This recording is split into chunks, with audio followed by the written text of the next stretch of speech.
Halo, assalamualaikum warahmatullahi wabarakatuh. Di sini saya Aulia Sarita akan menjelaskan materi kelas 9 semester 1 bab 4, yaitu listrik statis dalam kehidupan sehari-hari. Materi listrik statis dalam kehidupan sehari-hari memiliki 2 KD. Yang pertama 3.4 menjelaskan konsep listrik statis beserta gejalanya dalam kehidupan sehari-hari, termasuk kelistrikan pada sel saraf dan kelistrikan pada hewan. 4.4 menyajikan hasil pengamatan tentang gejala listrik statis pada kehidupan sehari-hari. Materi listrik statis dalam kehidupan sehari-hari memiliki 2 subbab. Yang pertama yaitu konsep listrik statis dan yang kedua yaitu penerapan listrik statis dalam kehidupan sehari-hari. Subbab yang pertama yaitu konsep listrik statis. Apa sih listrik statis itu? Listrik statis adalah listrik yang diam pada suatu benda. Listrik tersebut akan tetap ada pada benda tersebut walaupun benda tersebut kehilangan muatan listriknya. Dan apa sih muatan listrik itu? Kita lihat gambar berikut ini. Muatan listrik benda dipengaruhi oleh partikel penyusun benda. Setiap benda tersusun dari atom dan atom tersebut tersusun atas inti atom dan molekul. Atom terdiri dari proton yang bermuatan positif dan neutron yang tidak memiliki muatan. Proton dan neutron membentuk nukleon atau partikel-partikel inti. Elektron mudah berpindah, namun proton sukar untuk berpindah. Apabila elektron dalam suatu atom berpindah, maka jumlah elektron lebih sedikit dari proton, maka atom tersebut akan bermuatan positif. Sebaliknya, atom yang menerima elektron hasil perpindahan menjadi kelebihan elektron sehingga atom bermuatan negatif. Nah, sudah dilihat kan gambar dari muatan listrik yang tadi. Muatan listrik itu contohnya seperti apa, Bu? Muatan listrik itu seperti ini. Jika ada benda positif, kita dekatkan kepada benda positif, maka mereka akan tolak-menolak. Dan jika kita mendekatkan benda positif dengan benda negatif, maka mereka akan tarik-menarik. Begitu pula sebaliknya. Nah, contoh dari gejala listrik statis dalam kehidupan sehari-hari itu ada 4. Yang pertama yaitu penggaris dan rambut. Mari kita lihat gambar berikut ini. Ketika penggaris digosokkan pada rambut yang kering, maka elektron dari rambut akan berpindah ke penggaris. Penggaris yang mendapat aliran elektron dari rambut akan bermuatan negatif. Akibatnya, jika didekatkan dengan kertas kecil, maka penggaris dapat menarik kertas tersebut. Sedangkan rambut akan bermuatan listrik positif karena elektronnya berpindah ke penggaris. Lalu, sisir dan rambut kering. Sisir yang telah digosokkan pada rambut kering akan bermuatan negatif. Pada saat sisir digosokkan pada rambut, sejumlah elektron dari rambut terlepas dan berpindah ke sisir, sehingga sisir menjadi bermuatan listrik negatif. Setelah kita belajar medan listrik, yang kedua kita belajar hukum Coulomb. Apa sih hukum Coulomb itu? Hukum Coulomb adalah hubungan tolak-menolak atau gaya tarik-menarik antar dua benda bermuatan listrik terhadap besar muatan listrik dan jaraknya. Rumus dari hukum Coulomb ini ada di atas, yaitu hukum Coulomb sama dengan konstanta muatan masing-masing benda dibagi jarak kedua muatan. Yang ketiga itu ada medan listrik. Medan listrik adalah daerah di sekitar muatan yang dapat menimbulkan gaya listrik kepada muatan lain.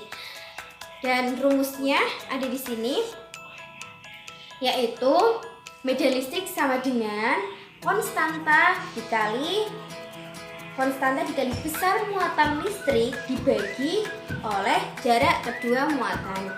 Yang ketiga ada beda potensial. Kita lihat gambar berikut ini. Beda potensial menyebabkan terjadinya lompatan muatan listrik atau perpindahan elektron secara besar-besaran dari satu benda ke benda lainnya. Besarnya beda potensial listrik dapat dihitung dengan membandingkan besar energi listrik yang diperlukan dengan jumlah muatan yang dipindahkan, yaitu beda potensial sama dengan energi listrik dibagi muatan listrik. Nah, setelah kita belajar subbab tentang konsep listrik statis, kita belajar ke subbab yang kedua, yaitu penerapan listrik statis dalam kehidupan sehari-hari. Penerapan listrik statis dalam kehidupan sehari-hari, yang pertama ada kelistrikan pada sel saraf. Kita lihat gambar berikut ini. Kelistrikan pada sel saraf. Tubuh manusia mengandung ion positif dan ion negatif. Gejala kelistrikan di dalam tubuh manusia adalah penghantaran impuls saraf. Unit struktural dari sistem saraf adalah sel saraf atau yang disebut neuron. Di dalam sel saraf terdapat dendrit yang menghantarkan impuls saraf menuju badan sel. Sebaliknya, neurit mengantarkan impuls saraf dari badan sel menuju otot.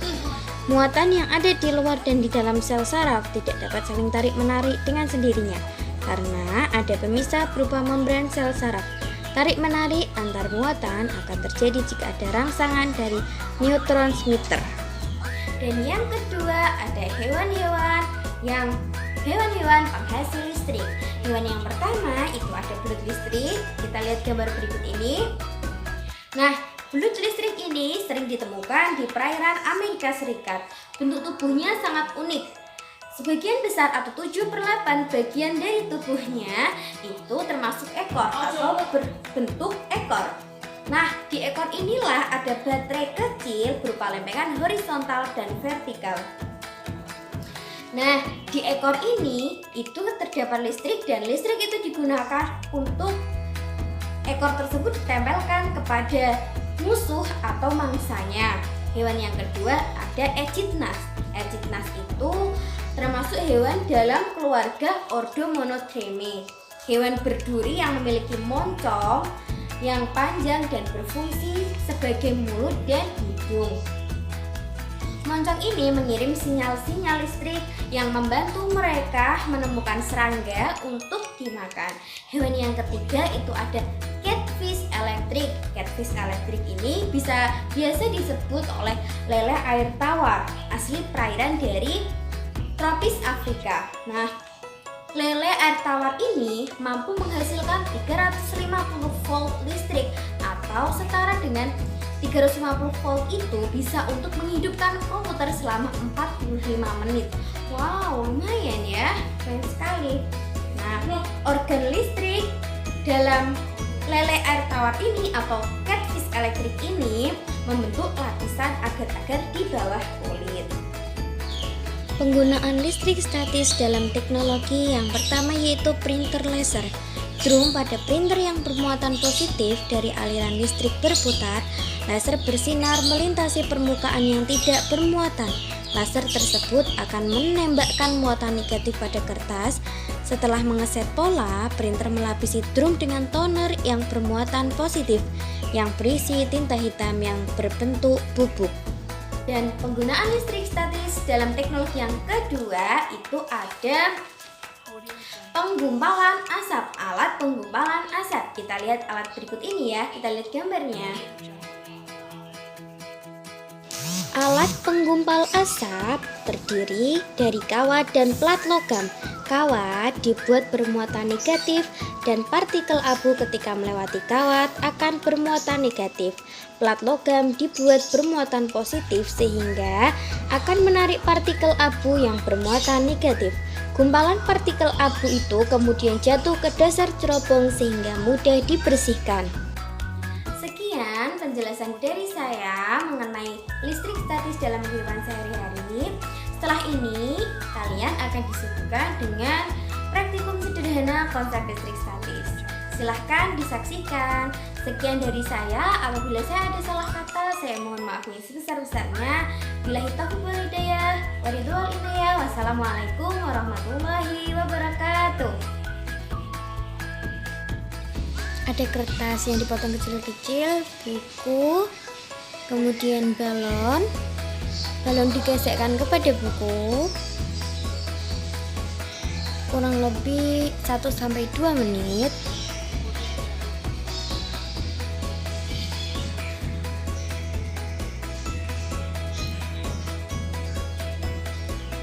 Lalu balon akan menarik kertas karena balon mendapat elektron dari buku dan menjadi bermuatan negatif akan bisa menarik kertas.